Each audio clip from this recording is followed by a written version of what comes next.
Uma pesquisa científica, capítulo 4. Sobre a estranheza dos relatórios sobre OVNIs.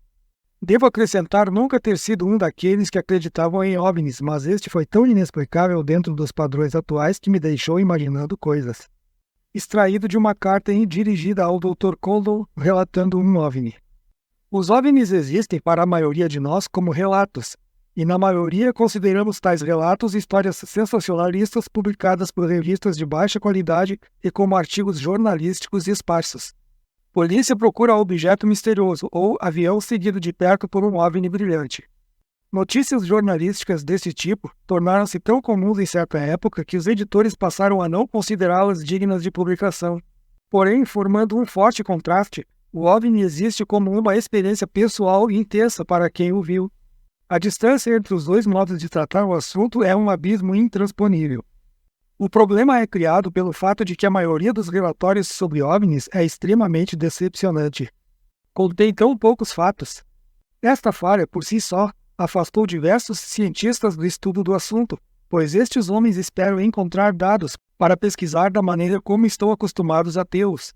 Marcações de instrumentos, fotografias, mapas, gráficos e tabelas, juntamente com a maior quantidade possível de dados sob forma numérica. Até agora, a precariedade de dados é muito mais uma falha do investigador do que do relator original. Este depara com a experiência de forma inesperada e totalmente despreparado. De um modo geral, fica tão chocado e surpreso que se tornam impraticáveis uma cuidadosa observação e relatório após o fato. O interrogador habilidoso pode, é claro, extrair detalhes dos relatores, detalhes estes que só notaram de modo incompleto ou julgaram irrelevantes. A maioria das pessoas, quando se vê diante de um acidente automobilístico repentino e violento, não consegue controlar-se a ponto de mensurar metodicamente, controlar a hora, a duração, o comprimento das marcas de derrapagem, a condição do tempo e outras provas relacionadas com o desastre. Contudo, quando conta o acidente a um investigador competente, este pode deduzir e extrair uma quantidade surpreendente de informações da testemunha, através de um interrogatório calmo e habilidoso. Em contraste, os investigadores da Força Aérea, imbuídos da filosofia oficial de que os OVNIs são ilusões, realizam apenas um interrogatório superficial na maioria das vezes. Para que perder tempo com uma coisa que, antes de mais nada, é inexpressiva? Entretanto, existem relatórios sobre OVNIs que são coerentes, são narrativas sequenciais destas estranhas experiências humanas. Sobretudo, como não houve um movimento no sentido de chamar a atenção geral para estes relatórios, eles parecem estranhos demais para serem acreditados. Eles não se enquadram na estrutura conceitual estabelecida da moderna ciência da física. Para que alguém se encaixe numa estrutura crível e aceite uma quantidade enorme de relatórios sobre OVNIs como se descrevessem acontecimentos verdadeiros deve ser quase tão difícil, por exemplo, como foi para Newton ter aceito os conceitos fundamentais do quantum mecânico. Todavia, a singularidade dos relatórios sobre OVNIs cai dentro de padrões definidos. A tão comentada estranheza dos relatórios sobre OVNIs é bastante limitada. Não recebemos, por exemplo, relatórios sobre dinossauros avistados voando de cabeça para baixo, sobre objetos não identificados velejando ou objetos estranhos que se enterram no solo. Um crítico do episódio OVNI observou certa vez: avistamentos inexplicados não constituem prova em favor dos discos voadores, como também não o fazem com relação a elefantes cor-de-rosa voando. O que ele não conseguiu perceber foi que o espectro da estranheza dos relatórios sobre OVNIs é tão estreito que não só nunca foi mencionado um elefante cor-de-rosa voando, mas, ao contrário, sempre foi mencionado um aparelho estranho de modelo definido. Se os OVNIs são realmente criações da imaginação, é de causar espanto que as imaginações daqueles que relataram ter avistado OVNIs em todas as partes do mundo sejam tão restritas. Exatamente por ser tão estreito o espectro dos relatórios sobre avistamentos estranhos é que eles podem ser estudados. Se cada relatório estranho fosse ímpar e em sua totalidade ultrapassasse toda a gama de narrativas estranhas concebíveis, seria impossível realizar uma pesquisa científica com relação a essa panóplia caótica. O estudo científico pressupõe dados padronizados e uma certa medida de repetição e, de um modo geral, os relatórios sobre OVNIs prestam-se a uma classificação dentro de seus limites de estranheza. É isto que procuraremos. Portanto, voltando ao conteúdo dos relatórios sobre OVNIs, vamos supor que tenhamos eliminado todos aqueles que não se enquadram à definição de OVNI que estabelecemos anteriormente. Isto é, o que restou da massa inicial dos relatórios crus, todos os relatórios que podem ser explicados em sólidas bases como balões, aviões, meteoros, etc. Tais relatórios representam o lixo do problema. Se anexarmos isto aos nossos estudos, o provérbio da idade do computador, lixo que entra, lixo que sai, haverá sem dúvida de ser cabível. Foi esta a armadilha que as investigações sobre os OVNIs realizadas no passado não foram capazes de evitar. Asterisco. Muitos críticos afirmam que todos os relatórios sobre os OVNIs são lixo. Como uma grande parte dos relatórios iniciais e que não sofreram uma seleção são o resultado claro de uma percepção errônea, os críticos dizem que se fosse feita uma investigação profunda, haveria de ficar comprovado que todo o corpo do fenômeno OVNI haveria de ser assim classificado também. Esta argumentação afirma que os relatórios sobre os OVNIs pertencem à mesma população estatística e que os divergentes, os relatórios sobre os OVNIs realmente interessantes, nada mais são do que os extremos nessa população. Podemos afirmar com igual justiça ao determinar as variações dos tamanhos das laranjas e as melancias nada mais são do que a extremidade final da curva de distribuição dos tamanhos das laranjas. Sob o ponto de vista científico, os únicos relatórios sobre OVNIs significativos, como já tivemos oportunidade de ver, são os que continuam enigmáticos após terem passado por uma investigação competente. Somente estes podem ser denominados relatórios sobre OVNIs. O que incentivou estes relatórios é realmente desconhecido, ou seja, os relatores foram submetidos a uma seleção de confiabilidade e aquilo que possivelmente os motivou foi intensamente pesquisado em busca de uma explicação física. Existem milhares desses relatórios. Somente nos arquivos do Livro Azul há cerca de 700 casos reconhecidos e muitos outros encontram-se nos arquivos das organizações de OVNIs e de investigadores particulares. Cada um desses relatórios sistematicamente pesquisados pedem uma resposta para duas perguntas distintas. Aquilo que eles relatam aconteceu de verdade? Qual a probabilidade de que tenha acontecido? Podemos transformar essas duas perguntas na base de uma disposição bidimensional muito útil no que diz respeito aos relatórios sobre OVNIs. Cada relatório que satisfez a definição de OVNI incluída neste livro pode receber dois números: sua classificação segundo sua estranheza e sua classificação quanto à probabilidade. A classificação quanto à estranheza é, para expressá-la com simplicidade, uma medida de quanto um relatório é excêntrico dentro da sua ampla classificação particular. Mais precisamente, pode ser tomado como uma medida do número de informações contidas no relatório que são difíceis de explicar em termos de senso comum. Uma luz vista à noite no céu cuja trajetória não pode ser atribuída a um balão, avião, etc., seria classificada, apesar disto, como uma classificação de estranheza baixa, de vez que só há uma coisa estranha a ser explicada no relatório: seu deslocamento. Um relatório sobre um aparelho descomunal que desceu até ficar a 100 pés de distância de um carro numa estrada deserta, fez com que o motor parasse de funcionar, o rádio também, e apagou os faróis do veículo, deixou marcas sobre o solo e parecia estar sob um controle inteligente e é classificado como tendo um fator de estranheza elevada, pois contém alguns itens muito estranhos, desafiando cada um deles o senso comum. Como já tivemos oportunidade de ver, na falta de provas concretas sob a forma de filmes instantâneos detalhados e assim por diante, devemos depender mormente na credibilidade do relator principal e suas testemunhas. Evidentemente, um relatório feito por diversas pessoas independentes, cada uma delas possuidoras de sanidade patente e reputação geral sólida, merece uma atenção bem mais séria devido à possibilidade de ter realmente acontecido do que um relatório feito por uma única pessoa que apresente uma ficha nada abonadora contra a sua sinceridade em lidar com seus similares. Isto ainda deixa em aberto uma ampla gama de probabilidades no que diz respeito ao estranho fato de que foi relatado ter ou não acontecido como relatado. Adotamos aqui diversos fatores de julgamento para sabermos se aquilo que uma pessoa de boa reputação relatou numa determinada ocasião pode ser aceito e com que probabilidade. Quanto seria alguém capaz de apostar, mesmo levando em consideração as qualificações dos relatores, de que aquilo que foi relatado aconteceu realmente como foi narrado? Asterisco. O filósofo Hume propôs um critério de apostas como uma forma para medir a força da crença. Não nos seria possível fazer melhor. A determinação do fator de probabilidade de um relatório torna-se uma questão profundamente subjetiva. Começamos com a credibilidade que foi atribuída aos indivíduos envolvidos no relatório e calculamos até que ponto, segundo as circunstâncias daquele momento em particular, os relatores poderiam ter se enganado.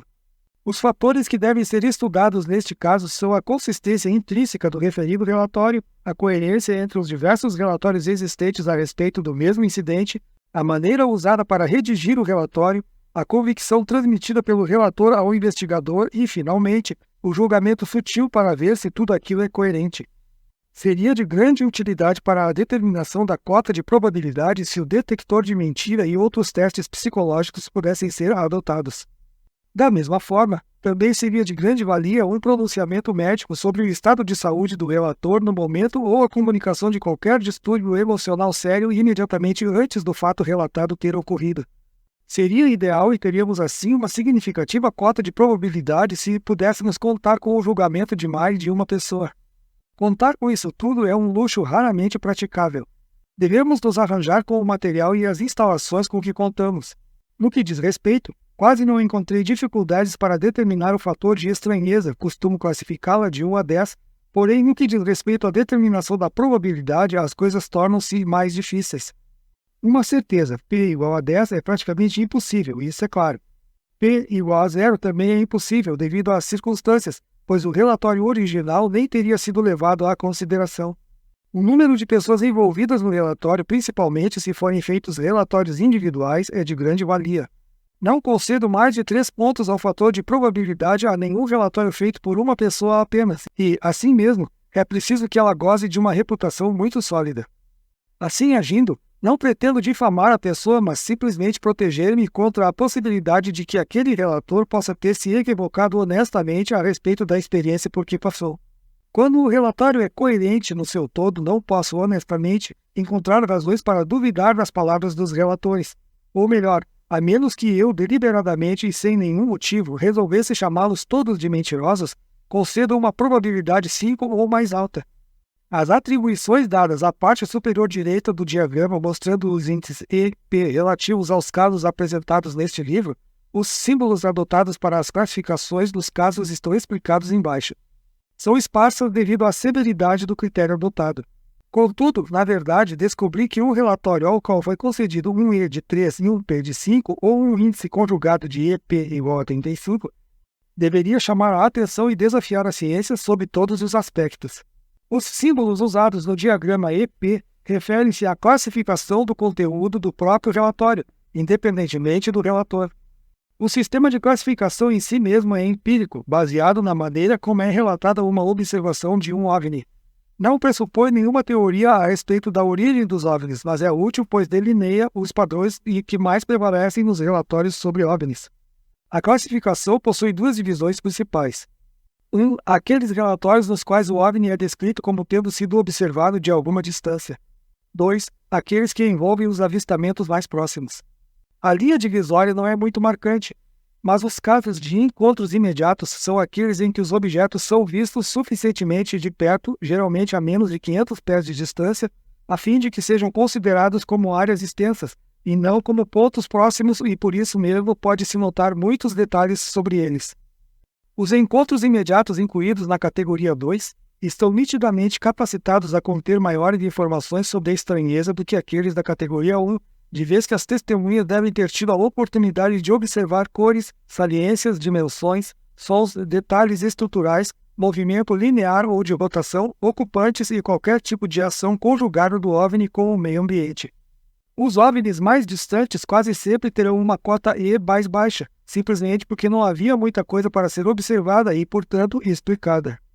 Os OVNIs mais distantes foram por mim classificados em 3 categorias. Aqueles que foram vistos à noite, que passaremos a denominar de luzes noturnas, designados como N no diagrama. Aqueles que são avistados durante o dia, que passaremos a chamar de discos diurnos, designados com um D no diagrama. Assim denominados porque a forma prevalecente comunicada é oval ou parecida com um disco, embora deva ficar claro que o termo é usado incorretamente. E 3. Visualização pelo radar. Aqueles que são localizados através do uso do radar, designado como R no diagrama. Resolvi excluir de meu trabalho as observações realizadas através do radar apenas, porque falta um filtro adequado para se estabelecer, além de uma dúvida razoável, se a observação do radar não pode ser explicada por causas naturais, mau funcionamento do aparelho, propagação anômala, banho de pássaros invisíveis, enxames de insetos que voem alto e assim por diante. Como os próprios peritos em radar entram em desacordo entre si para dar uma explicação aos fantasmas e anjos, parece-me ser mais inteligente evitar a apresentação de tais provas. Contudo, quando a observação através do radar é acompanhada por observações visuais e se é possível estabelecer que os dois tipos de observações correspondem com grande probabilidade ao mesmo fato, as observações através do radar tornam-se um poderoso auxiliar para a observação visual. Este livro só me referia a esses tipos de visualizados pelo radar. O R no diagrama significa esta categoria. Alguns dos melhores relatórios sobre OVNIs enquadram-se nesta categoria. As luzes noturnas e os discos diurnos talvez não sejam únicos, mas à noite, quase que invariavelmente, só são relatados a cor, o brilho e o deslocamento da luz. Raramente nota-se o objeto ao qual a luz está presa. Isto é apenas uma pressuposição. Talvez o OVNI nada mais seja além de luz. As luzes noturnas formam um grupo considerável entre os verdadeiros relatórios sobre OVNIs. Asterisco. Evidentemente, antes de se processar a seleção de relatórios, aqueles que envolvem luzes noturnas constituem a grande maioria do total. Planetas brilhantes, satélites, meteoros e missões aéreas especiais são o que predomina. A segunda maior divisão dos relatórios OVNIs compreende os casos de encontros imediatos. Aqui também aparece haver 3 subdivisões naturais que podemos denominar respectivamente: encontros imediatos do primeiro grau, do segundo grau e do terceiro grau, designados no diagrama pelos números 1, 2 e 3, respectivamente. Os encontros imediatos do primeiro grau. Nesta categoria encontram-se os casos de simples encontro imediato, no qual o OVNI é relatado como tendo sido visto de perto, mas quando não houve uma atuação sobre o meio ambiente, além do trauma causado ao observador. Encontros imediatos do segundo grau. Estes são parecidos com os de primeiro grau, exceto no que diz respeito aos efeitos físicos notados tanto na matéria animada como na inanimada. Muitas vezes, as testemunhas comunicam que a vegetação foi comprimida, queimada ou danificada. Galhos de árvores foram partidos. Os animais demonstraram medo, às vezes um terror tão marcante que chegam até a se machucarem fisicamente. Os objetos inanimados, quase sempre veículos, ficam inutilizados momentaneamente. Os motores morrem, os rádios param e os faróis diminuem de intensidade ou se apagam. Nesses casos, as testemunhas afirmam que os veículos sempre voltam a operar normalmente depois que o OVNI desaparece do local. Encontros imediatos do terceiro grau. Nestes casos, é relatada a presença de ocupantes ou ufonautas no OVNI ou por perto dele. Devemos fazer aqui uma distinção aguda entre os casos envolvendo os relatórios que narram a presença de seres presumivelmente inteligentes na aeronave espacial e os assim chamados casos de contato. Geralmente, estes últimos relatos são bloqueados na porta pelo processo de seleção. O leitor deverá estar lembrado de que na nossa definição de OVNI encontra-se implícita a credibilidade do relator. Relatórios inexplicáveis feitos por pessoas notoriamente de bom senso, racionais e fidedignas. Os casos de contactee são caracterizados por um intermediário humano escolhido, quase que um solitário homem de contato que, de algum modo, tem a capacidade especial de ver os OVNIs e de se comunicar quase que por vontade própria com a sua tripulação, na maioria das vezes através da telepatia mental.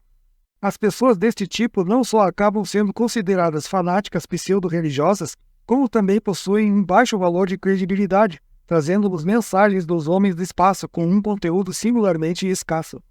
As mensagens são geralmente endereçadas a toda a humanidade no sentido de que seja boa, pare de guerrear, viva em paz e fraternidade, elimine as bombas, pare de poluir a atmosfera, e outras banalidades válidas.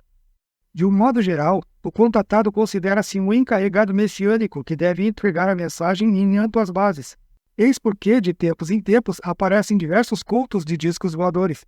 Considera-se o contatado realmente como tendo sido escolhido e, estranhamente, não toma em consideração, se na verdade fosse capaz disto, a improbabilidade estatística de que uma pessoa de uma base escolhida ao acaso pudesse ser capaz de passar por repetidas experiências com OVNIs, frequentemente numa base de uma vez por semana, enquanto a maioria da humanidade vive uma vida inteira sem ter tido ao menos uma experiência com um OVNI. Na minha opinião, o aspecto repetitivo de alguns relatores de OVNIs é causa suficiente para que se exclua seus relatórios de um estudo mais aprofundado, pelo menos neste livro. Asterisco. Naturalmente, não devemos, quem sabe, excluir a possibilidade de que existam realmente aqueles escolhidos deliberadamente pelos ocupantes do OVNI para cumprir alguma missão especial.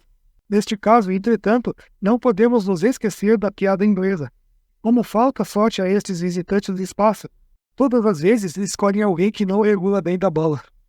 Devo enfatizar que os relatórios envolvendo contatos não estão classificados como encontros imediatos do terceiro grau. É uma infelicidade, para usar um qualitativo pobre, que os relatórios deste tipo tenham minimizado inteiramente todo o problema dos OVNIs, trazendo-lhes o opróbrio e o desdém dos cientistas e do público, indistintamente, mantendo viva a imagem popular dos homenzinhos verdes e a atmosfera fictícia que envolve este aspecto do assunto. Os encontros imediatos de terceiro grau típicos acontecem com o mesmo tipo de pessoas que tiveram experiências com todos os outros tipos de OVNIs, representando o mesmo corte médio do público. Estas testemunhas passam pela experiência da mesma maneira inesperada e ficam tão surpresas quanto aquelas outras envolvidas em outros tipos de encontros imediatos. Não constituem, de nenhum modo, uma categoria especial. Não se trata de um fanatismo religioso. Quase sempre são policiais, homens de negócios, professores escolares e outros cidadãos respeitáveis.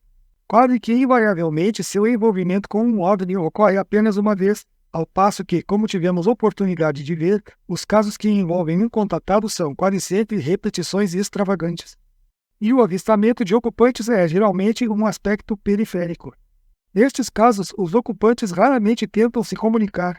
Em compensação, são invariavelmente relatados como tendo corrido de volta para seus aparelhos e desaparecido da vista da testemunha. Ao que parece, não tem qualquer tipo de mensagens a serem transmitidas à humanidade, exceto "não me incomode". Portanto, temos 6 categorias de relatórios sobre os OVNIs, 3 em cada uma das divisões mais amplas para debatermos. A classificação está somente baseada no modo como foram relatadas as observações dos OVNIs. Obviamente, as categorias não são totalmente independentes umas das outras. Um disco diurno observado de muito perto transforma-se em um encontro imediato. Uma luz noturna, observada durante o dia, também pode ser um disco diurno, e assim por diante. Torna-se conveniente debater os relatórios sobre OVNIs segundo estas categorias, simplesmente porque os dados que serão descritos estão diretamente na dependência da maneira como foram experimentados. Se todos os relatórios de cada categoria forem discutidos juntos, os padrões inerentes a cada uma delas ficarão diretamente delineados. Finalmente, devemos observar que, durante o processo inicial de seleção, quando fica determinado que o estímulo que deu origem ao relatório sobre o OVNI nada mais foi do que um fato ou objeto natural, o relatório não se enquadra geralmente em nenhuma das 6 categorias descritas. Um relatório sobre OVNI que teve sua origem na visão de um balão de ar quente não contém, na maioria das vezes, o aspecto repetido da típica luz noturna. A fuselagem de avião brilhante sob a luz do sol, relatada por alguma pessoa desorientada como se fosse um OVNI, não é narrada como se tivesse se afastado com uma velocidade incrível. Sinais luminosos desprendidos de um avião, que por diversas vezes já deram origem a relatórios sobre OVNIs, não são mencionados como se tivessem parado os carros, assustado animais ou corveteado no espaço. Como esses relatórios também não contêm referências a ocupantes ou a um aparelho de formato oval pairando a 1,80 m do solo. Já que examinamos rapidamente a natureza da experiência com OVNIs e as pessoas que relatam essas mesmas experiências, tendo classificado os relatórios sobre os OVNIs em 6 categorias e estabelecendo um sistema para coletar os relatórios sobre OVNIs, vamos focalizar agora o assunto principal deste livro, os dados que dispomos para realizar nossos estudos. Portanto, tendo isto em mente, faremos uma prospecção sobre a maneira como foram tratados estes dados no passado, inicialmente pela Força Aérea e, mais recentemente, pela Comissão Condon. Finalmente, atingiremos as sugestões que tenho a fazer rumo a um programa positivo para o estudo do fenômeno OVNI.